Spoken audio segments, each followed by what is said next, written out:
Dumating ako sa bahay ng pamilya tan isang gabi na umuulan. Ang buhok ko'y basang-basa. Ang manipis na damit ay dumikit sa katawan. Hindi ko na matandaan kung sino ang nagdala sa akin, papasok, o kung sino ang unang nagbanggit ng pangalan ko. Ang natatandaan ko lang nang makalampas ako sa malaking bakal na gate. Tumingala ako at nakita ko ang dilaw na ilaw na nagmumula sa ikalawang palapag at isang anino ng tao na tahimik na nakatayo roon. Nakasuot siya ng uniforme ng high school, puting polo na medyo gusot, mga kamay sa bulsa ng pantalon, walang ekspresyon ng mukha, parang nagpapalamig lang sa ulan. Pero alam ko, ang mga mata niya'y nakatingin sa akin. 11 taong gulang ako noon. Kakamatay lang ng mga magulang ko sa isang aksidente sa sasakyan. Wala na akong ibang kamag-anak. Dinala ako rito sa bahay ng matalik na kaibigan ng aking ama. Sabi nila, pansamantala akong titira rito habang inaayos ang paglipat ko sa bagong paaralan. At pagkatapos, kakalkulahin na. Walang nagsabi kung gaano katagal ang pagkatapos na yon at walang nagtanong kung natatakot ba ako. Sa unang hapunan sa bahay ng pamilya Tan, nakaupo ako sa gilid ng mesa, kaharap ang mga miyembro ng pamilya, ang lolo ni Tan, si Gang Tan, si Gitan na ama ni Tan Yuan, at si Tan Yuan mismo. Sobrang formal ang kapaligiran. Halos hindi ako makahinga. Dahan-dahan akong kumain. Hindi nangahas na maglagay ng ulam. Nakayuko lang at kumain ng kanin. Kapag may nagtanong, tumango o umiling lang ako. Alam ko ang lugar ko, hindi ako anak, hindi rin bisita. Isang batang dinala lang rito. Si Tan Yuan, hindi nagsalita sa buong hapunan. And 26, nakaupo siya sa tabi ng ama niya, kumakain na parang makina. Hindi ako nangahas na tumingin sa kanya ng matagal, pero napansin ko ang relo sa kanyang pulso, bilog ang mukha. Itim ang strap na gawa sa balat. Sa bandang huli, malalaman ko na regalo yon ng kanyang ina bago siya namatay. Ang relo na yon, tatandaan ko habang buhay. Sa mga unang araw ko sa bahay ng pamilya Tan, hindi ako sanay makipag-usap sa sino man. Natulog ako sa maliit na kwarto malapit sa bodega. Bawat gabi ay balot na balot ng kumot dahil natatakot akong mapanaginipan ang mga magulang ko. Isang beses, nilagnat ako ng bahagya pero walang nakakaalam dahil hindi ako nangahas na magsabi ayokong maging abala. Nagtago ako sa ilalim ng mesa sa aking kwarto, nakabaluktot buong hapon. Pagdating ng gabi, pagkatapos ng hapunan ng pamilya, may bumukas ng pinto ng kwarto ko at nakita ako roon. Namumula ang mukha, nanginginig ang katawan. Si Tan Yuan yon, walang sinabi, yumuko lang siya at binuhat ako. Nagulat ako, namula lalo ang mukha ko sa hiya. Pero wala na akong lakas para magmalaki. Nang isandal ko ang ulo ko sa balikat niya, ang banayad na amoy ng sabon na may halong mint ang nagpabakal sa akin ng kakaibang katahimikan. Nakatulog ako. Sa pagkakalutang-lutang ko, narinig ko ang boses niya na nagsabi sa isang tao, "Dalhin mo rito ang gamot." Nilalagnat na ang batang ito. Hindi ko alam kung bakit ngumiti ako noon. Siguro dahil iyon ang unang pagkakataon na may tumawag sa akin na batang ito. Si Tan Yuan ay isang taong mas matanda sa akin. Sa edad na 2, mas matangkad na siya sa akin ng isang ulo. Palaging malamig ang pakikitungo. Tahimik at hindi kailanman gumingiti. Sa bahay, sinasabi ng lahat na siya ang magmamana ng lahat sa hinaharap. Kaya kailangan niyang maging seryoso at malakas. Pero walang nakakaalam na minsan tahimik siyang nag-iwan ng isang pirasong candy na may lasang mint sa aking mesa. Iyon ang araw ng kaarawan ko. Walang nakakaalala. Pati ako ay nakalimot. Pero pagka-uwi ko mula sa paaralan, may nakita akong berdeng candy. Maayos na nakalagay sa ibabaw ng aking aklat sa matematika. Tumingala ako. Nakita ko ang bahagyang nakabukas na bintana ng kwarto sa tapat. Si Tan Yuan ay nakaupo roon, nagbabasa. Tuwid ang likod. Bahagyang nakayuko ang leeg, na parang hindi kailanman umalis sa upuan. Walang sinabi. Tahimik ko lang binuksan ang candy at isinubo. Ang malamig at matamis na lasa ng mint ay umabot hanggang lalamunan ko. Iyon ang araw na naisip ko, hindi pala ako ganap na hindi nakikita rito. Isang hapon ng taglagas, umulan. Kakauwi ko lang mula sa paaralan. Basang-basa ang aking jacket. Pinagalitan ako ng katulong dahil nag-iwan ako ng basang sapatos sa pasilyo. Hindi ako sumagot. Yumuko lang. Basang-basa ang mata ko dahil sa ulan. Malamig ang hangin na dumaan sa manipis na damit ko. Nagtago ako sa ilalim ng bubong, malapit sa kusina. Yakap ang mga tuhod. Ilang minuto pa, may lumapit na anino si Tanyuan. Hawak niya ang isang payong, tumigil sa harap ko. Walang tanong, walang sinabi. Nakatayo lang siya roon. Ang payong ay nagtatanggol sa akin mula sa ulan at hangin. Tumingala ako. Gustong-gusto ko sanang magpasalamat, pero umalis na siya. Ang anino niyang iyon ay nawala sa ulan. Iniwan ako na may kakaibang pakiramdam, hindi init, hindi rin kilig, kundi isang bagay na mas malalim, na parang sa gitna ng mundong hindi ko kilala. May isang nakakita sa akin. Kagabihan, hindi ako nakatulog. Nakahiga ako, nakabalot sa kumot. Dilat ang mga mata. Naalala ang sandaling iyon, ang kamay niyang may hawak na payong, ang balikat niyang nagtanggol sa hangin. Noon ko unang naramdaman na gusto kong manatili rito ng mas matagal dahil lang sa kanya. Akala ko kung sapat akong tahimik, walang makakapansin sa akin. Pero sa huli, may isang hinintay ako mula simula hanggang katapusan. Ang pamumuhay sa bahay ng pamilya Tan ay parang pagpasok sa isang malaking dula. Bawat isa ay may papel na ginagampanan, ang tahimik na ama, ang mabait na lola, ang maraming kamag-anak, at ako ang ekstra na walang linya. Tinuturing akong anak ng yumaong kaibigan. Isang ulilang dinala rito, pansamantala, kapatid ni Tanyuan, pero walang kaugnayan sa dugo. Walang masama ang pakikitungo nila sa akin, seryoso iyan. May sarili akong kwarto, pinapayagan akong mag-aral, at may sapat na pagkain sa bawat hapunan. Pero ang pakiramdam ng pagpasok sa bahay ng iba, bilang isang hinintay lang, hindi iyon madali. Lagi akong nagsikap na hindi maging abala, hindi nagsasalita ng marami, hindi nagkakalat, hindi nagiiwan ng bakas, parang anino. Ganon ako nabuhay sa unang 3 taon sa bahay ng pamilya Tan. May hindi nakasulat na tuntunin sa bahay na ito. Bawal guluhin si Tanyuan. Siya ang apo sa tuhod, ang hinintay na magmamana, ang pagmamalaki ng kanyang lolo. Napakahusay ng kanyang grado, maayos ang kilos, at walang labis o kulang sa kanyang salita. Lahat ay humanga kay Tanyuan, pero ako, natatakot ako sa kanya. Hindi dahil masama siya, hindi. Si Tanyuan ay napakatahimik, bihirang makipag-usap sa akin. Pero ang katahimikan niya ang nagpaparamdam sa akin na mas lalo akong maliit, na parang nakatayo sa tabi ng mataas na pader. Wala siyang ginagawa, pero ang presensya niya ay sapat na para hindi ako mangahas na huminga ng malakas. Madalas, tahimik ko siyang tinititigan mula sa malayo habang nagbabasa siya sa sala, tumutugtog ng piano sa music room, o kumakain ng hapunan na hindi kailanman kumukuha ng ulam maliban sa gulay at pinakukuluan na karne. Si Tanyuan ay parang mula sa ibang mundo, isang mundong hindi ko kailanman pinayagang pasukin. Tuwing umaga, hinintay siya ng pribadong driver papunta sa International High School, habang ako sumasakay ng pampublikong bus papunta sa pampublikong paaralan malapit sa bahay. Gusto ko ang umagang bus maingay, masikip. Pero nararamdaman ko ron na normal ako. Hindi isang outsider o batang hinintay, kundi isang estudyante tulad ng iba. Nag-aral ako ng mabuti, hindi dahil gusto kong maging mahusay, kundi dahil alam ko, kung hindi ako magaling, walang magkakailangan sa akin. Naalala ko, minsan, nakuha ko ang perpektong marka sa matematika. Pinuri ako ng guro, humanga ang mga kaklase. Dinala ko ang papel sa bahay, inilagay sa mesa ng hapunan, umaasang makakatanggap ng papuri mula sa matatanda. Pero walang tumingin.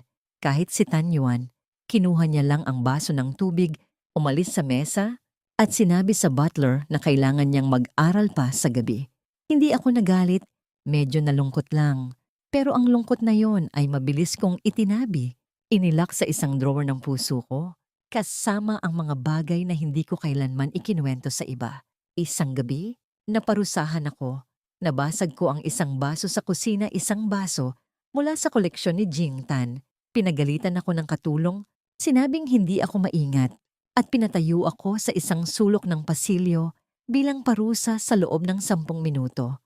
Hindi ako sumagot, tahimik na tumayo, nakatingin sa liwanag mula sa chandelier. Maya-maya, may narinig akong mabagal na yabag. Si Tanyuan yon. Hindi siya tumingin sa akin, dumaan lang. Pero ilang segundo pagkatapos, isang jacket ang inilagay sa balikat ko. Ang jacket niya, ang uniforme na asulitim, mainit-init pa. Paglingon ko, malayo na siya. Walang sinabi kagabihan, niyakap ko ang jacket na yon habang natutulog. Ang banayad na amoy ng mint ang nagpabakal sa akin na hindi ako ganap na nag-iisa. Mula noon, nagsimula akong magpansin ng maliliit na bagay. Isang karton ng gatas na inilagay sa tamang bahagi ng refrigerator na madalas ko bukasin, isang aklat na maayos na nakabalot sa aking mesa na may tala na, basahin mo ito. Madaling intindihin. Minsan, nilagnat ako ulit. Pagising ko sa kalagitnaan ng gabi, napansin ko na ilang beses nang napalitan ng basang bimpo sa noo ko. Pero kinaumagahan, walang umamin na siya ang gumawa. Hindi ko tinanong. Tahimik lang akong nagpasalamat sa puso ko. Siguro, hindi kailanman amin si Tanyuan. Siguro, hindi rin ako maglalakas loob na tawagin ang pangalan niya sa harap ng iba. Pero alam ko na, sa malaking mundong ito na hindi ko kilala, may isang nagpoprotekta sa akin. Hindi maingay, hindi nagyayabang, hindi rin may titulo sa isang tingin lang, sa maliliit na bagay, sa tahimik niyang presensya, ang pangalang Tanyuan. Dumating ang taglagas sa Beicheng, hindi ko napansin kung kailan, pero isang umaga, nagising ako at natakpan ng hamog ang bintana. Malamig ang mga kamay at paa, at biglang may naalala akong hindi ko maipaliwanag. Umuulan noon, at iyon ang kaarawan ng aking ina. Pagkatapos ng klase, naglakad ako pa uwi. Basang-basa ang aking sapatos na tela, mabigat dahil sa tubig. Walang dala akong payong, at hindi ko rin gustong magpayong. Gusto ko ang lamig na dumadaos-dos sa aking kwelyo, dumadampi sa balat. Nararamdaman ko na buhay pa rin ako. Pagdating sa bahay ng pamilya Tan, abala ang katulong sa paglilinis ng pasilyo. Kumunot ang noo niya nang makita akong basang-basa. Sinabing, hindi ka ba nagdala ng payong? Basang-basa ang sahig. Yumuko ako. Hindi sumagot. Sanay na ako. Kahit walang masamang intensyon ng katulong, ang tono niya'y nagpaparamdam sa akin na parang isang bagay akong inabala sa bahay. Umikot ako patungo sa likod, sa ilalim ng bubong malapit sa kusina, para magpalit ng sapatos at magpahinga bago maligo. Patuloy ang ulan, basa ang aking noo, malamig ang hangin. Nakabaluktot ako, yakap ang mga tuhod. Ang manipis na uniforme ay dumikit sa likod ko. Nilalamig ako, akala ko magtatagal ako roon. Pero biglang may payong na lumitaw sa ibabaw ko. Tumingala ako. Si Tanyuan yun. Ang mga mata niya, tulad ng dati tahimik, mahirap basahin, malalim. Parang matagal na siyang nakatayo roon. Hinintay lang akong tumingala. Walang sinabi. Nakatayo lang. Ang payong ay nagpoprotekta sa akin mula sa ulan. Gusto kong magsalita, pero parang may nakabara sa lalamunan ko. Ang puso ko, na malamig mula umaga, biglang uminit, isang init na hindi malinaw. Tulad ng isang tasa ng kakao na inilagay sa harap mo sa taglamig, hindi kailangang inumin. Pero sapat na ang makita ito para maging magaan ang loob. Yumuko ako ulit. Itinago ang aking damdamin. Itinago ang mga matang basa na. Noon ko napagtanto, si Tanyuan ay hindi ang tipong yayakap o aaliwin ako ng mga matatamis na salita. Pero nakatayo siya roon, sa ilalim ng ulan. Hinintay akong maprotektahan ng kanyang payong. Hindi niya tinanong kung bakit ako nakaupo roon. Hindi niya ako pinatayo. Hindi siya nang himasok sa aking kalungkutan. Nandoon lang siya sa tabi ko. Hindi ko kailanman makakalimutan ang sandaling iyon. Hindi kailanman. Kinabukasan, maaga akong pumunta sa paaralan. Sa aking mesa, may isang maliit na notebook, kulay kayumanggi. Balot ng tela, walang pangalan o label. Walang laman ang loob. Maliban sa isang maliit na papel na may nakasulat, para sa mga araw na umuulan, walang lagda. Pero alam ko kung sino ang nag-iwan. Hindi kailanman kailangang aminin ni Tanyuan. Sapat na ang aking pag-unawa at nauunawaan ko. Mula noon, nagsimula akong magsulat ng diary. Hindi ang tipong mahal na diary na puno ng pangarap. Ilang linya lang bawat araw, minsan, isang maikling pangungusap. Umuulan, malamig. Kumain siya kahit ayaw niya sa karot. O kaya, naalala ko si Mama, mga sulat kamay na magulo. Pero iyon ang unang pagkakataon na nakausap ko ang sarili ko. Siguro dahil alam ko, kahit walang nakikinig, may isang tahimik na nakamasid. Pagkatapos ng isang linggo, nagkasakit ako ulit. Mainit ang katawan ko, nakahiga lang ako sa kama. Hindi kumakain, hindi nagsasalita, hindi rin nangahas na tawagin ng sinuman. Natatakot akong ituring na abala. Pagdating ng gabi, pagkatapos magapunan, may kumatok sa pinto ng kwarto ko, mahina lang. Hindi pa ako nakasagot. Bumukas na ang pinto. Si Tanyuan ang pumasok, dala ang isang baso ng maligamgam na tubig at isang tableta para sa lagnat. Inilapag niya ang baso sa mesa, tinitigan ako saglit at sinabi, "Huwag kang magpalagnat ng sobra. May pasok pa bukas." Tahimik ako, pero tumulo ang luha ko. Wala pang nagsabi sa akin ng ganong salita. Simple lang, may pasok pa bukas. Pero pakiramdam ko, hindi ako estrangero, na may lugar ako, may plano para bukas. Tumango ako, ininom ang gamot, at tinitigan siyang umalis sa kwarto. Walang labis na salita, walang haplos. Pero ang puso ko'y tunay na nadama. Mula noon, nagsimula akong magtala ng maliliit na bagay. Kung paano umulan noong hapong iyon, ang amoy ng mint mula sa kanya, ang itim na payong na may guhit na abo, ang linyang may pasok pa bukas. Hindi ko alam kung kailan ko nagsimulang mabuhay sa pamamagitan ng pag-alala sa iba. Siguro dahil si Tanyuan ang hinintay ko, isang lalaking hindi ko kapatid, hindi rin kamag-anak, hindi malinaw kung ano. Pero siya ang unang nagpayong sa akin sa gitna ng ulan. 11 at kalahati ang edad ko nang maramdaman ko ang unang pagkabog ng puso, hindi pag-ibig. Hindi rin pangarap ng dalagita tulad sa mga libro. Noong hinintay niya akong buhatin sa likod niya, sa ilalim ng papalubog na araw, malamig ang kanyang kamay pero matatag. At biglang kumabog ang puso ko nang hindi ko inaasahan. Isang hapong ganoon ang hinintay ni Tanyuan na buhatin ako pauwi. May aktibidad ang paaralan noon sa labas at sumali ang buong klase sa mga laro. Hindi ako magaling sa mga ganoon. Habang umaakyat sa burol sa loob ng campus, natapilok ako at sobrang sakit na hindi ko na kayang tumayo. Nagkahiwa-hiwalay ang mga kaklase. Abala ang guro sa isang estudyanteng may allergy. Nakabaluktot lang ako sa sulok ng bakod, pinipigilan ng luha. Walang napansin na nawala ako at hindi ko rin naman gustong mapansin. Akala ko, makakabangon ako mag-isa, pero narinig ko ang tawag niya, "Koke, Shtanggang yon." Nakasuot ng uniforme sa PE, may bitbit na backpack, kalmado ang mukha, tulad ng dati. Hindi niya tinanong kung bakit ako naroon. Hindi rin ako sinisi dahil hindi ko sinabi sa guro. Yumuko lang siya. Tinalikuran ako at sinabi, "Sumakay ka." Natigilan ako. Hindi pa ako nabuhat ng sinuman. Nung bata pa ako, hinintay ng tatay ko ang kamay ko. Gustong-gusto ng nanay ko akong yakapin. Pero ang pagbuhat ang posisyon kung saan ang nasa harap ay nagtatanggol sa hangin at ang nasa likod ay panatag na makakatulog, hindi ko pa naranasan. "Eugene," ulit niya, patag ang tono. "Nasugatan ang paa mo. Kung hindi kita bubuhatin, paano ka makakauwi?"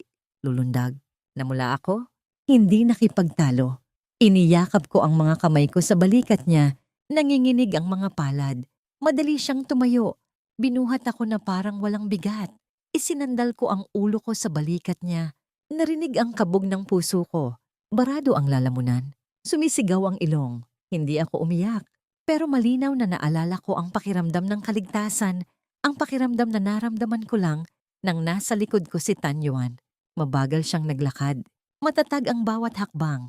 Pahinain ang araw ng taglagas, nahulog ang mga dahon sa hangin, ang amoy ng basang damo at ang mainit na hininga mula sa harap ko ay nagpabakal sa akin na maliit at mahina ako. Pero hindi na natatakot.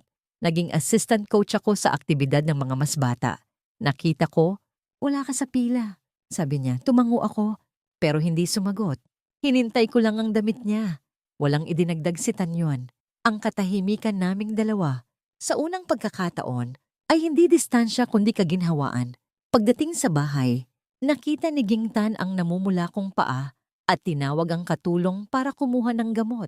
Pero nagsalita si Tanyuan, "Ako na ang bahala." Dinala niya ang first aid kit. Nilinis ang sugat ko gamit ang silent solution. Magaan ang kamay niya, pero napangiwi pa rin ako sa sakit. Konti na lang. Kung hindi ito balutan, laalala ang pamamago. Sabi niya, tumango ako, kinagat ang labi. Nakaupo siya sa harap ko, nakaluhod ang isang tuhod, nakayuko habang binabalutan ng paa ko ng puting benda. Tinitigan ko ang buhok niyang nakalaylay sa noo, ang matangos niyang ilong, ang makapal niyang pilik mata. Biglang naisip ko, gwapo talaga si Tanyuan, ang uri ng kagandahang nakakapigil ng tingin. Dahil kung tititigan mo ng matagal, baka hindi na sumunod ang puso mo. Kagabihan, sumulat ako sa diary. Ngayon, binuhat niya ako. Naalala ko ang amoy ng damit niya mint at sikat ng taglagas. Medyo mabilis ang tibok ng puso ko, hindi dahil sa takot. Isinara ko ang notebook, niyakap ito sa dibdib ng matagal. Siguro, gusto ko na siya. Hindi ang uri ng gusto na nagnanais na angkinin, kundi ang gustong tumayo sa tabi niya. Ang gustong isang araw, kapag mas malaki na ako, mas malakas, mas karapat-dapat, ay makakahintay ako sa damit niya nang hindi nanginginig. Pero alam ko, wala akong halaga. Hindi ako anak ng pamilya Tan. Hindi ako nag-aaral sa international school. Hindi rin ako tinitingnan ng lolo ni Tan ng may pag-asa. Isang bata lang ako na dinala rito dahil sa utang na loob ng dalawang lalaking wala na. Kaya ang damdaming ito, itinago ko sa puso magaan. Lihim, walang inaasahang kapalit. Hindi ko kailangan malaman niya. Ang kailangan ko lang ay patuloy na makita siya mula sa malayo, tulad ng pagtingin sa isang mahinang liwanag sa gitna ng mundong sanay na akong malunod sa dilim. Hindi kailanman tinawag ni Tanyuan ang pangalan ko sa harap ng iba. Kapag kailangan niya akong tawagin, Hoy o Bunso lang ang sinasabi niya. Pero minsan, narinig ko siyang kausap ang homeroom teacher sa telepono. Pahintulutan ninyo akong magpahinga ng isang araw dahil nasugatan si Eugene. Dinala ko na siya pauwi. Iyon ang unang pagkakataon na narinig ko siyang tawagin ang buo kong pangalan. Nakahiga ako sa kwarto, hawak ang baso ng gatas. At biglang tumulo ang luha ko. Isang simpleng pangungusap, pero para sa akin na parang hiniram lang ang init sa pamilyang ito, mas mahalaga iyon kaysa sa anumang matatamis na salita. Lumaki ako sa mga ganong maliliit na bagay. Isang payong sa ulan, isang tableta para sa lagnat, isang bendang puti sa sugat, at isang tawag sa pangalan ko sa telepono na hindi ko narinig mismo. Ang puso ko, sa edad na 2, ay nadama. Hindi dahil sinabi ng isang tao na mahal niya ako, kundi dahil may isang hinintay sa akin mula simula hanggang katapusan. Umalis si Tanyuan isang umaga ng taglamig. Malamig na malamig, walang paalam sa akin, walang huling tingin, walang pangako na babalik siya. Nakatayo ako sa likod ng bintana sa ikalawang palapag, pinanood ang itim na kotse na umalis sa villa ng pamilya Tan. Nakaupo siya sa likod, tuwid ang likod, na parang sanay na sanay siyang umalis, nang walang daladala. Nagpunta siya sa Amerika para mag-aral ayon sa plano ng pamilya. Lahat sa pamilya Tan ay ipinagmalaki siya. Buong scholarship daw, hindi talaga sila binigo. Katulad ng ama niya noon, narinig ko lahat. Bawat salita ay parang maliit na hiwa sa puso ko. Walang nagtanong kung ano ang iniisip ko. Siyempre, ano ba ako? Isang dumaan lang sa buhay nila. Isang anino na hinintay. Akala ko, iyak ako, pero hindi. Tuyo ang mga mata ko, pero ang puso ko'y may mahinang sakit, malalim. Tumagal ng matagal, na parang sakit na ako lang ang nakakarinig. Pagkatapos ng araw na yon, naging mas tahimik ang bahay ng pamilya Tan. Wala nang tunog ng piano tuwing hapon. Wala nang matangkad na figura na dumadaan sa pasilyo nang hindi lumilingon. Wala nang itim na sapatos na maayos na nakalagay sa tabi ng pinto. Patuloy akong nabuhay, tulad ng dati, kumain sa tamang oras. Pumunta sa paaralan ng regular, masigasig sa pag-aaral. Ang tanging nagbago, hindi na ako sumulat sa diary. Ang notebook na iniwan niya, isinara ko at itinago sa pinakadulong drawer ng aking bookshelf. Sabi ko sa sarili, tama na, umalis na siya, pero kailangan ko pang mabuhay. Lumipas ang oras ng tahimik, tulad ng nakasanayan. Pumasok ako sa high school, hindi sa international school na pinag-aralan niya, kundi sa isang ordinaryong pampublikong paaralan malapit sa bahay. Hindi ako humingi. Hindi rin nagrereklamo. Alam ko ang lugar ko. Patuloy akong nanirahan sa villa ng pamilya Tan, isang batang pinalaki dahil sa utang na loob. Maayos ang pakikitungo nila sa akin, pero walang tunay na pumasok sa buhay ko at wala rin akong hinintay na pumasok. Natatakot na masanay ulit sa pagkakaroon ng nagpapayong sa akin. At isang araw, iwan din ako ng taong yon. Nagsimula akong magtrabaho, gumuhit ng mga ilustrasyon para sa isang maliit na comic studio. Tuwing gabi, pagkatapos ng klase, nakaupo ako at gumuhit hanggang hating gabi pagod ang likod. Manid ang kamay, pero magaan ang loob. Sa pagguhit, nararamdaman ko na may boses ako. Hindi kailangang tumingin sa iba para maghula ng ekspresyon, hindi kailangang magpigil ng salita. Sa papel, malaya ako. Isang hapunan, tinanong ako ng lolo ni Tan, "Yuiching, anong unibersidad ang plano mong pasukin?" Mahina kong sumagot. Gusto ko sanang mag-art school, tahimik ang buong mesa. Maya-maya, tumawa ng bahagya si Jitan, ama ni Tanyuan. Sining, "Sige, basta huwag kang umasa ng tulong mula sa bahay na ito." Tumango ako. Hindi ko kailangan ng suporta nila. May scholarship ako, may pera mula sa pagguhit ko magdamag. Matagal ko nang natutunan na buhatin ang sarili ko. Simula nung umalis siya, may kakaiba akong naging ugali. Paminsan-minsan, umakyat ako sa ikalawang palapag, tumayo sa eksaktong bintana kung saan unang nakita ko siya. 12 anyos, na tumitingin sa akin mula sa itaas. Tatayo ako roon ng ilang minuto, tinititigan ang hardin walang nagbago. Pero ako, nagbago na. Hindi na ako ang batang nalilito, bagong nawala ng magulang. Natutunan ko ng alagaan ang sarili ko, magbenta ng sugat, maglinis ng kalungkutan. Pero isang bagay ang hindi ko pa nagawa ang makalimot sa kanya. Naalala ko pa rin ang payong na hinintay niya sa akin. Naalala ko ang maligamgam na baso ng tubig na inilapag niya sa mesa noong nilalagnat ako. Naalala ko ang paraan ng pagbuhat niya sa akin pauwi nang hindi nagtatanong. Ang mga alaala na yon ay hindi masakit. Tunay lang, tunay na may mga gabing nagising ako. Kalahating gising. Iniisip na nakatayo pa rin siya roon. Nakasandal sa frame ng pinto tulad noon. Pero wala palaging walang laman ang espasyong yon. Hindi ko siya kinontak, walang numero ng telepono. Walang social media. Hindi ako nangahas na humingi. Hindi rin umasa na magtatanong siya. Tahimik ko lang narinig ang mga balita mula kay Ging Tan. Magaling siya sa pag-aaral. Nakuha siya bilang intern sa isang kilalang investment fund. Plano niyang bumalik sa bansa pagkatapos magtapos. Bawat pagkakataon na narinig ko ang pangalan niya, kumalabog ang puso ko, mahina lang. Pero hindi ko hinintay na tumagal yon. Kailangan ko pang mabuhay dahil wala nang nakatayo sa likod ko para magtanggol sa hangin. Nakita ko ulit si Tanyuan isang hapon ng tagsibol, nang bagong nagbago ang hangin sa Beicheng at nagkalat ang mga bulaklak ng cherry blossom sa bangketa. Nabuhay ako ng payapa, tulad ng isang punong malaki na nagsisikap na abuti ng araw. Walang nagpaalala, walang ingay, walang mensahe mula sa universo na babalik siya. Bigla na lang siyang lumitaw, tulad nung taglagas na umulan. Pero ngayon, hindi na ako ang batang nakabaluktot sa ilalim ng bubong. Noong hapong iyon, inimbitahan ako ng isang ate para tumulong sa pagkuha ng litrato sa isang investment conference. Tinanggap ko dahil maganda ang bayad at dahil na-curious ako. Ang mundo ng finance ay mukhang magarbo at malayo sa akin na laging nakapako sa kamera at lapis. Dagsa ang mga bisita. Habang inaayos ko ang lente, narinig ko ang MC. At sa wakas, ang nagtatag at CEO ng TU Capital, si Tanyuan. Natigilan ako.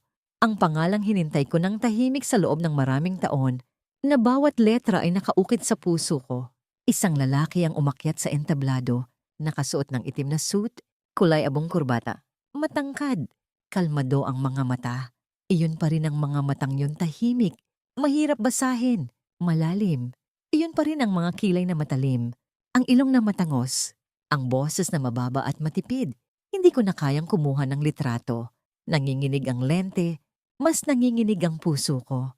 Nagkita ulit kami pagkatapos ng napakaraming taon. Hindi ako umiwas, pero hindi rin ako lumapit. Nakatayo lang ako sa dulo ng bulwagan, mahigpit ang hawak sa strap ng kamera. Nakatingin sa kanya ngayon ay lalaki na nagsasalita sa harap ng daan-daang tao. Matatag, kumpiyansa, maayos. Walang nakakaalam na ang lalaking nagsasalita tungkol sa pangmatagalang pamumuhunan at matatag na paglago ay minsang hinintay ang payong para sa isang batang walang nakakaalala sa pangalan. Ako lang ang nakakaalam. Pagkatapos ng event, mabilis akong nagligpit. Hindi sigurado kung gusto kong umiwas o natatakot na maging mahina. Pero nang makalabas ako sa side door, narinig ko ang boses sa likod ko. Eugene. Natigilan ako.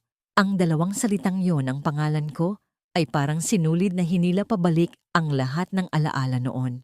Lumingon ako, nakatayo si Tanyan, ilang hakbang ang layo, hindi na ang tahimik na binatilyo, kundi isang lalaking may mas malambot na mga mata kaysa inaasahan ko. Ikaw nga ba talaga? Tumango ako.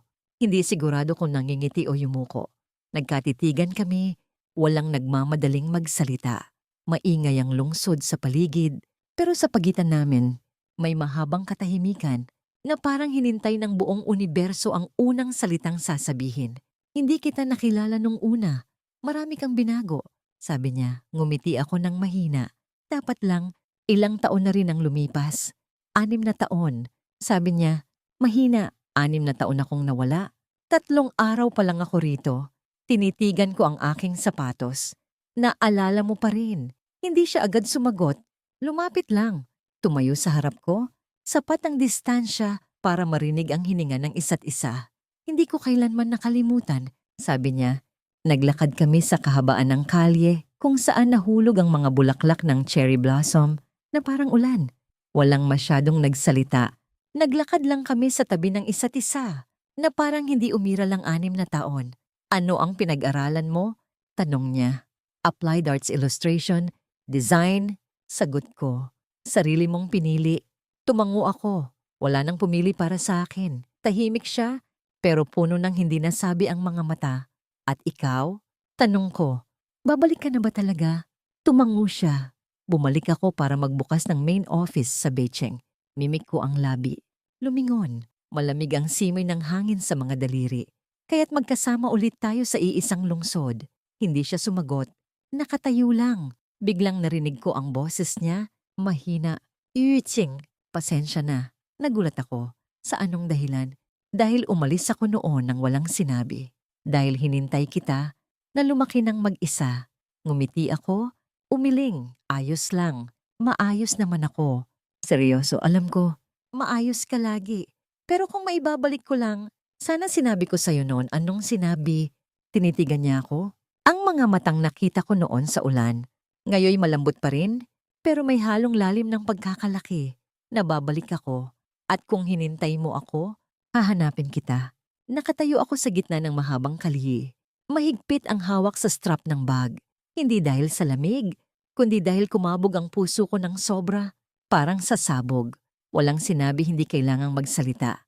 Ang pagtayo roon, sa tabi niya, sa isang hapong Marso na may nahuhulog na bulaklak, sapat na yon. Sapat na para malaman na ang damdamin noong mga bata pa kami ay hindi kailanman namatay, natulog lang. Hinintay ang tamang panahon, tamang tao, tamang tingin na yon. Pagkatapos noon, naisip ko, baka hindi kami agad magkita ulit. Napakalawak ng lungsod, napakaraming tao. May mga hinintay mo ng hinintay, hindi mo mahanap. May mga hinintay kahit hindi mo hinintay. Palaging nasa paligid. Si Tanyuan, napatunayang pangalawang uri iyon. Nagkita ulit kami pagkatapos ng 3 araw sa isang maliit na coffee shop na madalas kong puntahan tuwing umaga. Pumasok ako, umorder ng latte mainit, kaunting asukal, walang yelo. Tahimik ang coffee shop noon, kinuha ko ang aklat ko, nagbasa ng ilang pahina, hanggang sa dinala ng waiter ang kape, kasabay ng isang linyang nagpatigil sa akin. Sinabi ni Jitan na ipapapakita ko sa iyo ang pagbati niya. Tumingala ako, pero bago pa ako makapagtanong, narinig ko ang mababang boses mula sa dulo ng shop. Tama ang hinala ko. Gusto mo pa rin ang latte na may kaunting asukal. Lumingon ako. Nakaupo si Tanyuan sa pinakadulo. Nakasuot ng kulay, abong suit at puting polo. Hawak ang isang tasa ng espresso. Ang eksenang yon, sa mga mata ko, ay maganda halos hindi makatotohanan. Lumapit ako, kalahating nagulat, kalahating natatawa. Bakit ka narito? Inilapag niya ang tasa. ngumiti ng mahina. Ako ang unang magtatanong, dito ka ba palagi? Oo, madalas ako rito. Tahimik ang lugar. Hindi masyadong matao. Ganon ka rin. Nagkatitigan kami ng isang segundo. Walang nagsalita ng susunod, pero pareho kaming nakauunawa. Hindi ito nagkataon. Siguro kapalaran o may isang nauna nang naghintay. Mula noon, nagsimulang lumitaw si Tanyuan sa buhay ko. Sa una, mga nagkataon na pagkikita sa coffee shop. Tapos, mga mensahe, pupunta ka ba sa coffee shop ngayon? Huwag kong maagaw ang paborito mong upuan sa bintana. Hindi ako sumasagot, pero tuwing pumasok ako sa shop, nandoon siya. Hindi nang hihimasok sa mundo ko. Tahimik lang sa isang sulok, tulad noong hinintay niya akong payungan nang walang sinasabi. Isang gabi, natapos ako ng late sa trabaho. Umuulan ng malakas. Masikip ang bus stop. Kakalabas ko lang ng studio nang makatanggap ng mensahe. Hindi mo pa rin binago ang ugali mong hindi magdala ng payong. Tumingala ako. Akala ko nagkakamali ang mata ko.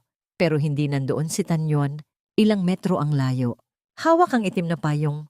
Nakatingin sa akin mula sa kabilang kalsada. Tulad nung 12 anyos ako. Pero ngayon, hindi ako nag-atubiling tumakbo papunta sa kanya. Hindi natakot na baka magkamali. Hindi yumuko. Pumasok ako sa ilalim ng payong niya. Tumayo sa tabi niya. Tahimik tulad nun. Pero ang puso ko'y mas maalon kaysa kailanman. Naalala mo pa rin? Tanong ko, mahina. Tinitigan niya ako. Ang mga mata ay malambot na halos mapaiyak ako. Eugene, hindi kita kailanman nakalimutan. Hindi ko rin nakalimutan ang unang araw ng ulan na yon. Hindi kami ang tipong nag-iibigan ng masigla. Walang dramatikong pag-amin. Walang mahal kita na puno ng ulap at hangin. May isang lalaki lang na tuwing umaga, nagpapadala ng mensahe. Pupunta ka ba sa trabaho ngayon? Malamig? Magdagdag ka ng jacket. May isang babae lang na tuwing gabi, binubuksan ng cellphone, tinititigan ang mensaheng yon ng matagal bago magbihis para maligo. Dalawang batang magkakilala noon, lumaki sa gitna ng mga katahimikan. Ngayoy lumalapit sa isa't isa ng dahan-dahan pero sigurado. Naisip ko noon, si Tanyuan ay parang araw na hindi ko kayang abutin. Pero ngayon, siya ang nagpapayong sa akin sa gitna ng karamihan. Nagdadrive pa uwi sa katahimikan at naglalagay ng mangkok ng lugaw sa mesa nang walang paliwanag. Inisip ko, baka nakalimutan mong maghapunan. Hindi ko alam kung ano ang tawag sa relasyon naming ito, hindi pa magkasintahan. Hindi rin soulmate, pero isang bagay na espesyal, tulad ng isang background music na hindi maingay, pero nagpapainit sa puso ko sa bawat nota. Minsan, nagbiro ako. Sinusundan mo ba ako? Ang dami nating pagkikita. Hindi siya umiwas. Tinitigan lang ako at sinabi, malawak ang Beicheng, maraming tao. Pero ang mata ko, mula simula hanggang katapusan, sa iisang direksyon lang nakatingin. Halos umiyak ako. May mga salitang hindi kailangang ulitin, isang beses lang, sapat na. Isang gabi, natapos ako ng late sa trabaho. Ang mga ilaw ng lungsod ay parang nagliliwanag na guhit. Nagpadala ng mensahe si Tanyuan. Hinintay kita sa baba. Bumaba ako. Nakatayo siya sa tabi ng kotse. Mga kamay sa bulsa. Tumingala na parang alam na alam niya kung saang bintana ako lalabas. Anong ginagawa mo rito? Tanong ko. Ngumiti siya. Isang ngiting bihira ko lang makita nung bata pa kami. Wala akong ginagawa ngayon. Gusto ko lang tumayo ng malapit sa'yo. Tapos, mahina niyang idinagdag. Yuching, noon, wala kang masasandalan. Hindi ako nakahintay sa tabi mo. Pero ngayon, kung payag ka, gusto kong pumasok talaga sa mundo mo. Nakatayo ako. Malamig ang hangin. Nawala ang lahat ng ingay sa paligid. Alam ko, sa gitna ng milyon-milyong tao sa lungsod, siya lang ang nakikita ko. Hindi ko alam kung kailan nawala ang pag-aalangan sa pagitan naming dalawa. Walang nagtakda ng hangganan. Walang nagpilit na bigyan ng pangalan ang relasyon. Naglalakad lang kami sa tabi ng isa't isa tulad ng dalawang ilog na dumadaloy patungo sa iisang direksyon. Hindi kailangang itulak, hindi kailangang hilahin, hindi rin kailangang magmadali. Kagabihan, umulan mahinang ulan, halos parang hamog. Hinintay ako ni Tanyuan sa isang maliit na tea shop sa likod ng exhibit hall. Nauna ako roon, pumili ng upuan. Malapit sa bintanang salamin, pinatugtog ng staff ang mahinang musika. Ang dilaw na ilaw ay nagpapakalma sa loob. Pumasok siya. Ang pamilyar na anyo kulay abong polo. Bahagyang basa ang buhok dahil sa ulan. Walang malinaw na ekspresyon. Pero malambot ang mga mata. Matagal ka na bang narito? Kakadating lang, malamig. Dapat hinintay mo akong sunduin ka. Ngumiti ako, umiling. Sanay na akong mag-isa. Hindi siya nagsalita. Tinitigan lang ako ng matagal hanggang sa napalingon ako. Ang tingin niyang iyon, tulad nung 12 anyos ako, nakapagpapigil sa akin na tumitig ng matagal. Natatakot na baka mahalata ang nasa loob ko. Nag-usap kami tungkol sa maliliit na bagay trabaho, panahon, mga lumang kakilala. Walang bumanggit sa nakaraan. Pero alam ko, pareho kaming nag-iisip tungkol dito. Biglang tinanong niya, naalala mo pa ba ang kaarawan mo nung grade 6? Natigilan ako. Bakit biglang tinanong iyan? Sagutin mo muna. Naalala mo ba? Tinitigan ko ang tasa ng tsaa sa harap ko at mahina kong sinabi, oo, walang nakakaalam na kaarawan mo noon. Pati ikaw, nakalimutan mo rin. Tahimik siya ng ilang segundo. Tapos ngumiti ng mahina, nakalimutan mo. Pero naalala ko, nakita mo ba ang candy namin sa mesa mo? Tumingala ako. Bahagyang bumuka ang labi sa gulat. Ikaw ang naglagay noon. Tumango siya. Hindi ako nangahas na batiin ka ng harapan dahil wala tayong koneksyon noon. Tinitigan ko siya ng matagal. Basa ang mga mata. Kaya pala, hindi lang ako ang naalala ang candy na yon. Hindi lang ako ang nagtabi ng maliliit na bagay na yon sa puso. Pagka-uwi ko mula sa paaralan, nalaman kong kaarawan mo, pero walang nakakaalala sa bahay. Pumunta ako sa tindahan, bumili ng isang pakete ng candy. Hindi ko alam kung anong gusto mo, kaya mint ang pinili ko. Iniwan ko ang unang piraso sa mesa mo. Tinitigan niya ako. Mas mahina ang boses. Akala ko, hindi mo napansin dahil wala kang sinabi noon. Mahigpit ang hawak ko sa ilalim ng mesa. Sumusulpot ang damdamin tulad ng alon. Barado ang lalamunan. Napansin ko talaga. Isinulat ko pa sa diary ko. Tinitigan niya ako. Bahagyang nanginginig ang nangiti. Talaga. Tumango ako. Nanginginig din ang labi. Noon, akala ko wala na akong kasama sa mundo. Pero nang makita ko ang candy isang piraso lang, umiyak ako buong hapon. Yumuko siya. Hinintay ng mahina ang gilid ng tasa. Tahimik kami. Umuulan pa rin sa labas. Sa gitna ng musika at dilaw na ilaw, biglang gumaan ang puso ko. Parang may isang humusay sa sugat na matagal nang napunit gamit ang isang alaala na walang binanggit. Pero pareho naming hindi kailanman nakalimutan. Hindi ko inasahang magkakaroon ng pag-amin mula kay Tanyuan. Hindi ko rin inisip na magkakasama kami sa isang payapang lugar na pag-uusapan ng isang candy na mint mula 10 taon na ang nakalipas. Pero sa sandaling iyon, nauunawaan ko may mga damdaming hindi kailangang sabihin. Sapat na ang hindi paglimot ng dalawang tao. Kinuha niya mula sa bulsa ng kanyang coat ang isang maliit na kahon. Pilak ang material. Inilapag niya ito sa mesa, itinulak patungo sa akin. Binili ko ulit ang parehong pack. Ete ng candy noong mga panahon yon. Parehong lasa, para sa'yo. Binuksan ko ang kahon at ang amoy ng mint ay lumabas malamig. Dalisay, tulad noong mga araw na yon. Kinuha ko ang isang piraso, isinubo, at ang dila ko'y bahagyang nanginig sa lasa. Bumalik ang mga damdamin. Hindi ko napansin na umiiyak na ako. Tumulo ang luha ko sa tasa ng tsaa. Tahimik, walang ingay. Inabot ni Tanyuan ang kamay niya sa kabilang dulo ng mesa. Hindi hinintay ang kamay ko. Inilagay lang malapit, hindi ako umiwas. Hindi rin nanginginig. Bahagyang iniyuko ko lang ang ulo. Tanyuan, sabi ko, hindi rin kita kailanman nakalimutan. Ngumiti siya. Isang ngiting tunay, magaan, na parang tagsibol na humipo sa isang sulok ng kanyang puso na matagal nang nakatago. Kagabihan, hinintay niya akong pauwi. Gamit ang parehong itim na payong. Ang kalsada ay pareho pa rin, pero mas maraming sasakyan na ngayon. Mas maliwanag ang mga ilaw, pero ang puso ng mga tao'y tahimik, tulad ng unang araw. Hindi kami kailangang magsalita. Pamagkatabi lang kami sa ilalim ng ulan, sa ilalim ng payong, sa ilalim ng mga alaala na walang pangalan. At alam ko, ang pag-ibig na ito ay hindi nagsimula sa isang pag-amin.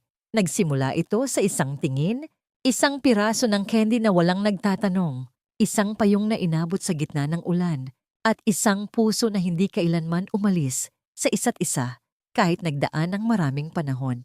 May mga araw na pakiramdam ko'y isang butil ng alikabok. Ako sa malaking lungsod na ito, walang napapansin, walang nangangailangan na maging makulay ako. Kaya naman, naisip ko noon na ang pag-ibig sa isang tulad ni Tanyuan ay labis na karangyaan. Siya ay parang bundok matayog, tahimik, at matatag. Ako, isang hinintay lang sa anino ng bundok na yon.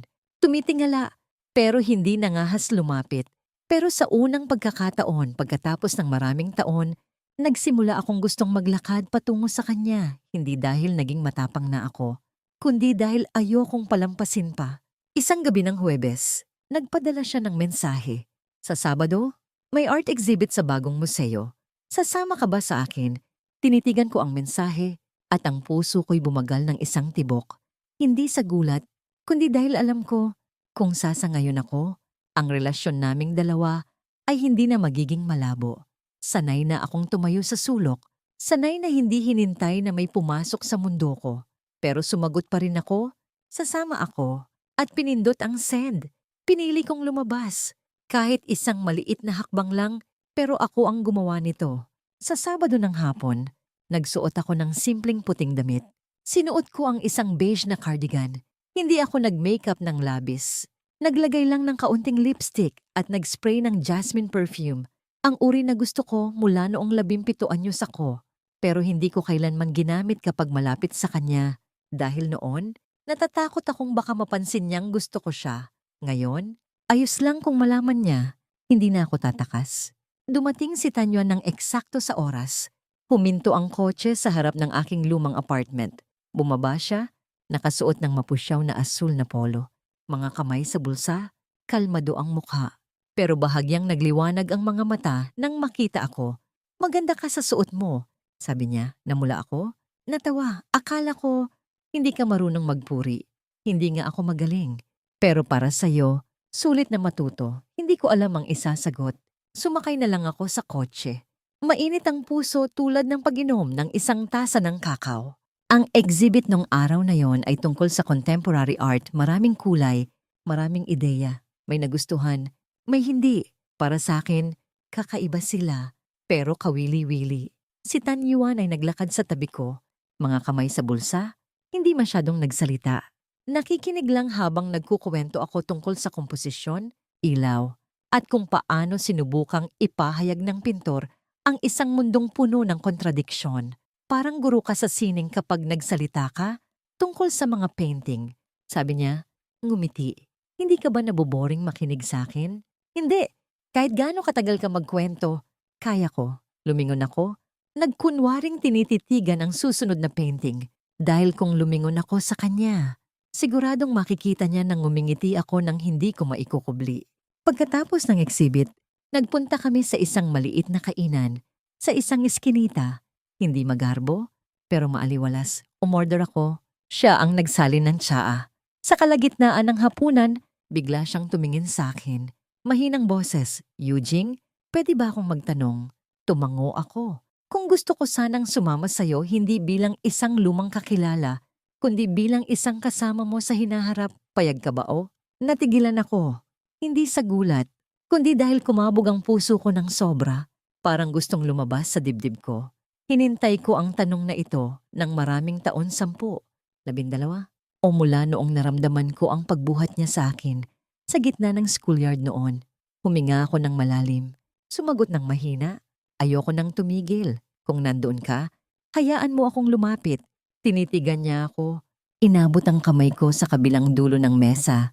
Hindi nagmamadali, hindi nanginginig. Nandito pa rin ako, hinintay kita araw-araw, kagabihan. Hinintay niya akong pauwi. Bago maghiwalay, nakatayo ako sa ilalim ng aking apartment. Tinititigan siya sa ilalim ng ilaw ng kalsada na nagpapadilaw sa kanyang buhok. Kung hinintay kita noon, mananatili ka ba? Tanong ko. Hindi siya nagdalawang isip. Hindi. Nagulat ako. Ngumiti siya ng mahina. Dahil noon, kailangan mo pang lumaki. At kailangan ko rin matutunang maging isang taong kayang protektahan ka. Yumuko siya mas mababa ang boses. Ngayon, ayoko nang umalis. Ayoko nang iwan ng lungsod na naroon ka. Ayokong palampasin pa ang anumang sandali na kasama ka. Nakatayo ako. Tumango ng mahina. Ngayon, ako ang lalapit sa'yo. Hindi kailangang magpayong, hindi kailangang maghintay kang yumuko. At tatayo ka lang, hinintay akong makarating. May mga damdaming hindi nangangailangan ng maraming pagsubok. Kailangan lang ng isang hinintay at isang lumalapit. Nang nagdesisyon akong hindi na tumayo sa likod niya, hindi ko inaasahang magiging magaan ang mga hakbang ko. Dahil alam ko, ang hinintay ko ay hindi kailanman umalis. Isang gabi, nakatayo si Tanyuan sa harap ng pintuan ko, sa ilalim ng mahinang ulan. Walang paalala, walang abiso ang pamilyar na itim na payong, ang kotseng nakaparada sa gilid, at ang malambot na tingin na nagpabagal sa puso ko. Eugene, libre ka ba? Kakagawa ko lang ng mami. Nakapalda pa rin. Magulo ang buhok. Basa ang mga kamay. Lumakad ako sa balkonahe. Tinitigan ng ulan. Tumingala siya. Ngumiti. Alam ko, dahil umuulan, kaya ako pumunta. Pagkatapos ng 5 minuto, nasa baba na ako. Nakasuot ng sweater, hawak ang sarili kong payong. Pero inabot niya ang payong niya patungo sa akin. Ako pa rin ang magpapayong sa'yo. Gusto kong tumanggi, pero nakita ko ang katigasan sa mga mata niya. Kaya hinintay ko siyang magpayong ulit. Kahit alam ko, siya ang dapat protektahan ngayon. Naglakad kami sa kahabaan ng pamilyar na kalsada. Mahina ang ulan. Ang mga ilaw sa kalsada ay nagpapaliwanag sa mga bato. Tahimik siya, tahimik din ako. Hanggang sa tumigil siya sa isang bakanting lugar, malapit sa parke. Eugene, naalala mo pa ba nung una kitang binuhat? Tumango ako ng mahina. Noon, nasaktan ang paa mo. At ako, nanginginig sa kaba, halos madulas. Lumingon ako sa kanya, nanlaki ang mga mata. Nanginginig ka, para kang estatwa nun. Sobrang matatag. Tumawa siya ng mahina. Sa labas, ganun nga. Pero sa totoo, iyon ang unang pagkakataon na binuhat ko ang isang babae, ang tanging babaeng gusto kong protektahan. Ang mga salita niya ay mahina, tulad ng ulan. Pero bawat isa ay tumama sa puso ko na nagpabuo ng tunog na hindi ko maipaliwanag. At ngayon, tanong ko, gusto mo pa rin ba akong protektahan? Hindi siya agad sumagot. Humarap siya sa akin, mga kamay sa bulsa. Ang ulan ay bahagyang dumampi sa buhok niya. Noong bata pa ako, akala ko, ikaw ang pinakakailangang protektahan. Nabubuhay ka sa bahay ng iba, mahina ang pananalita, hindi kailanman humihingi ng anuman. Kahit may sakit ka, hindi ka nagsasalita. Akala ko, ako ang magtatanggol sa'yo, ang magbibigay sa'yo ng kaligtasan. Tinitigan niya ako, ang kanyang itim na mga mata ay tumagos sa akin. Pero sa bandang huli, napagtanto ko, hindi ikaw ang mahina, ako yon. Sanay ako sa mga plano, sa mga inaasahan, sa isang buhay na iginuhit na para sa akin. Pero kapag kasama kita, nararamdaman ko ang tunay na ako hindi kailangang magpanggap na perpekto, hindi kailangang magmalaki. Hindi kailangang patunayan ng anuman. Nanginginig ako. Hindi dahil sa lamig ng ulan, kundi dahil may isang bagay sa loob ko na dahan-dahang nabasag, magaan ang bawat piraso. Lumapit si Tanyuan ng isang hakbang, mas mababa ang boses. Halos humalo sa tunog ng ulan. Akala ko, ikaw ang nangangailangan ng kasama habang buhay. Pero ako pala ang nangangailangan sa'yo. Nakatayo ako, mainit ang mga mata.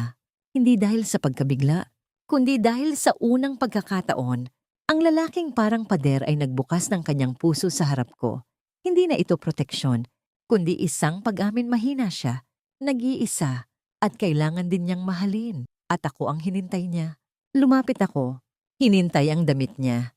Kailangan din kita hindi bilang ang batang nagbigay sa akin ng candy noong 2 anyos, hindi bilang ang nagbuhat sa akin sa schoolyard noong Taglagas, kundi bilang ang lalaking nakatayo sa harap ko ngayon.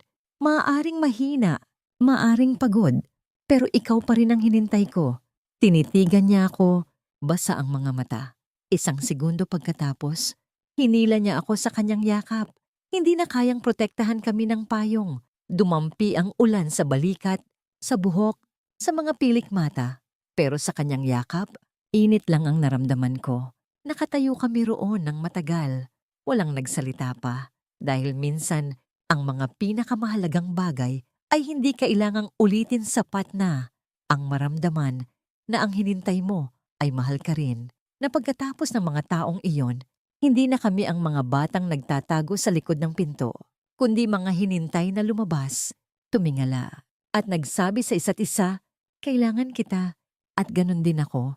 Nung weekend na yon, sumama ako kay Tanyuan pabalik sa villa ng pamilya, tanang lugar kung saan nanirahan ako ng maraming taon bilang isang anino. Hindi gaanong nagbago ang bahay, ang malaking bakal na gate, ang mga puno ng pine sa magkabilang gilid ng daan, at ang 3 palapag na bahay na may puti at abong kulay na natutunan ko ng kabisado. Pero ako, hindi na ako ang dati. Ngayon, hindi ako yumuko, hindi rin nag-iisa. Ang kamay ko'y nasa kamay niya. Hindi ko alam kung bakit ako inimbitahan ni Tanyuan pabalik.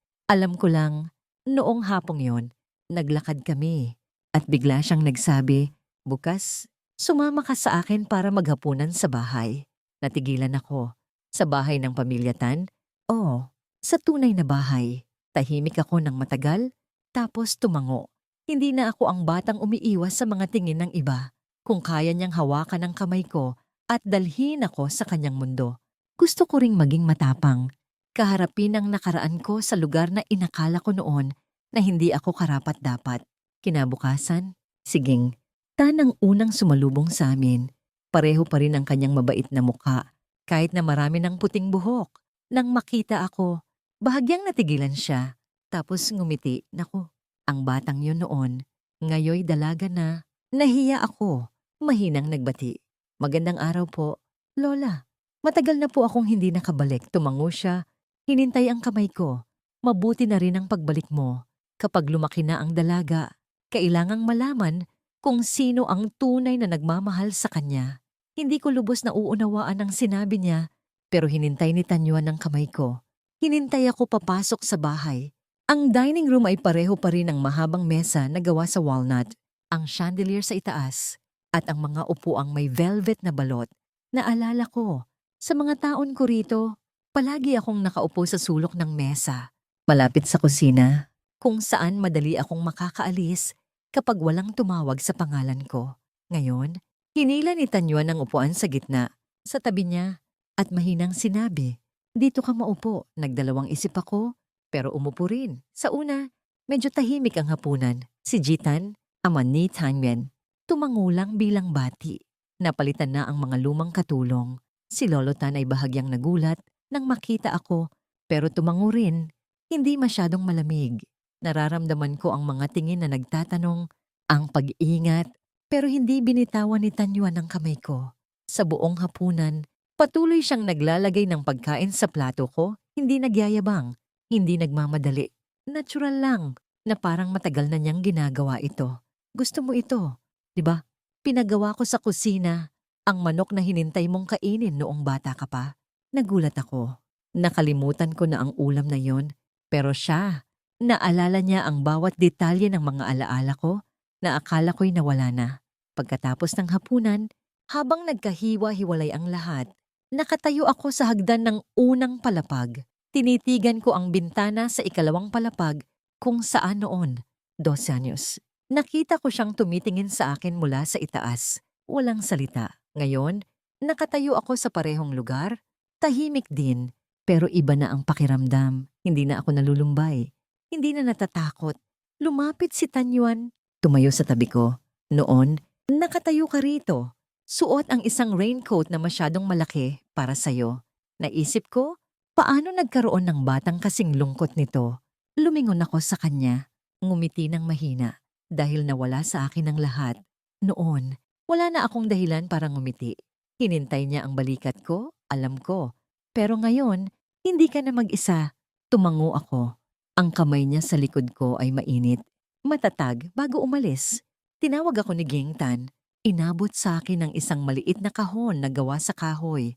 Noon, madalas kang magtago ng mga drawing sa kahon na ito at inilalagay sa bodega. Nang linisin natin, nakita ko pa rin ito. Kinuha ko.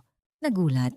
Binuksan. Sa loob ay mga magulong drawing ko noong grade school, isang pusa na may sombrero, isang lollipop, isang payong, at isang drawing ni Tan Yuan na nakatayo sa ilalim ng ulan. Pinapayungan ng isang batang nakabaluktot sa ilalim ng bubong. Namula ako. Akala ko po, itinapon ko na ito. Ngumiti si Ging Tan. Hindi ikaw ang nagtago nito. May ibang nagtabi. Lumingon ako kay Tan Yuan. Walang sinabi. Ngumiti lang siya. Ang mga mata ay puno ng damdaming hindi ko maipaliwanag. Malambot tulad ng hangin ng Marso. Bigla kong naunawaan ang mga bagay na akala ko'y nawala. May nagtabi nito habang buhay. Sa daan pa uwi, isinandal ko ang ulo ko sa balikat niya. Bakit mo ako dinala rito ngayon? Gusto mo bang patunayan ng isang bagay? Umiling siya. Hindi. Gusto ko lang malaman mo na karapat-dapat kang umupo sa mesang yon, hindi bilang hinintay, kundi bilang si Eugene ang hinintay ko. Hinintay ko ang kamay niya. Walang sinabi. Dahil sa sandaling iyon, ang puso ko'y sumagot na para sa lahat. Umuulan ulit mahinang ulan. Hindi masyadong mabigat, pero sapat para magpabagal sa mga tao. Nakatayo ako sa harap ng bintana ng aking maliit na kwarto. Tinititigan ng ulan. Isang kamay hawak ang tasa ng mainit na gatas. Ang isa ay hinintay ang hook ng itim na payong. Ang payong na hinintay niya noon sa akin. At pagkatapos, parang naging invisible na kasama natin sa loob ng maraming taon. Hindi ko alam kung bakit yun ang naisip ko ngayon. Siguro dahil ngayon ay isang espesyal na araw, hindi dahil sa malaking pangyayari, kundi dahil ngayon. Alam ko na sasagot ako ng oo. Kagabihan, lumabas ako ng bahay. Umuulan pa rin. Si Tan Yuan ay hinintay na sa baba. Suot ang mahabang coat. Malambot ang tingin. Ang anyo na kabisado ko na hanggang sa bawat hininga, inabot niya ang payong sa akin. Ngumiti ako. May dala rin akong payong ngayon. Yumuko siya. Tinitigan ako. Pero gusto ko, mula ngayon, ako ang magpapayong sa'yo. Tumawa ako. Mahina. Halos walang tunog. Naglakad kami sa ilalim ng pamilyar na payong patungo sa maliit na kalsada na humihintay sa ilog sa dulo ng lungsod kung saan minsan kaming nakaupo nang magkita ulit. Noon, hindi pa ako nangahas isandal ang ulo ko. Ngayon, isinandal ko ang balikat ko sa kanya. Walang pag-aalinlangan. Yuching, sabi niya, naalala mo pa ba nung una kong tinawag ang pangalan mo? Nag-isip ako, tapos tumango. Noong tinawag mo ang homeroom teacher para ipaalam na magpapahinga ako dahil nilalagnat ako, tinawag mo ang buo kong pangalan, ngumiti siya. Noon, lihim kong ginamit ang telepono ng bahay para lang masabi ang pangalan mo kahit isang beses. Lumingon ako sa kanya, bahagyang nagulat. Bakit kailangang lihim? Dahil noon, kahit ang pagtawag sa pangalan mo sa harap ng iba, hindi ko magawa. Natatakot akong malaman nila kung gaano kakahalaga sa akin. Natatakot akong hindi ako sapat. Hinintay ko ang damit niya. Ang puso ko'y humigpit. Hindi sa sakit, kundi dahil nauunawaan ko pareho kaming dating maliliit. Parehong tahimik na nagmamahal. Tahimik na hinintay. Tahimik na umaasa. At ngayon, tanong ko, mahina tumigil siya. Humarap sa akin. Ang ilaw ng kalsada ay tumama sa kanyang mukha. Sapat para makita ko ang kanyang mga matang seryoso, malalim at malambot. Ngayon, gusto kong tawagin ka kahit ilang beses dahil hindi ko na kailangang magtago. Hindi kailangang matakot. Hindi kailangang maghintay pa. Nakatayo ako sa gitna ng basang kalsada, sa gitna ng mga dumadaang sasakyan, sa gitna ng mga busina at yabag. Pero siya lang ang nakikita ko, si Tan Yuan, ang nagbuhat sa akin sa schoolyard, ang naglagay ng candy sa mesa ko, ang nag-aabot ng tubig nung nilalagnat ako, ang humintay sa kamay ko para lumabas mula sa dilim, ang ngayoy tinititigan ako na parang ako lang ang kailangan niya magpakailanman. Kinuha niya mula sa bulsa ng kanyang coat ang isang maliit na kahon, hindi singsing na diamante, hindi dramatikong proposal, isang simpleng singsing lang, manipis, pilak. Hinintay niya ang kamay ko, dahan-dahang isinuot ito. Eugene, wala akong maraming magarbong salita. Ang alam ko lang, mula nung 2 anyos ako, ang tingin mo ay nanatili sa puso ko. At mula noon, hindi ito kailanman umalis. Hindi ko alam kung ano ang hinintay ng hinaharap. Pero kung makakasama kita, bawat araw ay isang araw na handa akong hintayin. Tinitigan ko ang singsing sa kamay ko, hindi ito kumikinang. Pero sakto, sakto na sakto. Tulad ng pag-ibig natin, hindi maingay. Hindi nagyayabang, pero perpekto sa paraang hindi ko na mahihintay pang muli. Tumingala ako, mahinang sinabi, kaya hayaan mo akong magsabi muna. Oo, natigilan siya. Ngumiti ako, hinipo ang dibdib niya, kung saan alam ko na kumabog ang kanyang puso. Hindi lang oo sa pagmamahal sa'yo, kundi oo sa pagtayo sa tabi mo sa bawat ulan, bawat hapunan, bawat umaga ng pagising, bawat pagod, mula ngayon, at magpakailanman, kagabihan, mabagal kaming naglakad pa uwi. Walang nagsalita pa, dalawang hinintay na lumaki. Dumaan sa nakaraan, humipo sa kasalukuyan, at ngayoy hinintay ang isa't isa patungo sa hinaharap. Maaaring umulan pa bukas, maaaring maging magulo pa ang buhay, pero alam ko, may isang hinintay hindi dahil sa awa, hindi dahil sa tungkulin, kundi dahil sa pag-ibig. Ang pag-ibig na yon ay hindi ngayon lang nagsimula. Matagal na itong naroon. Ngayon lang, sapat na kaming hinintay para panatilihin ito sa aming tabi. At sa mahinang ulan, ngayong gabi, sa gitna ng masikip na beicheng, nakatayo ako sa ilalim ng pamilyar na payong. Hinintay ang kamay ng lalaking dating alaala at bumulong, magpakailanman, mula ang ngayon, at ikaw ang tahanan ko.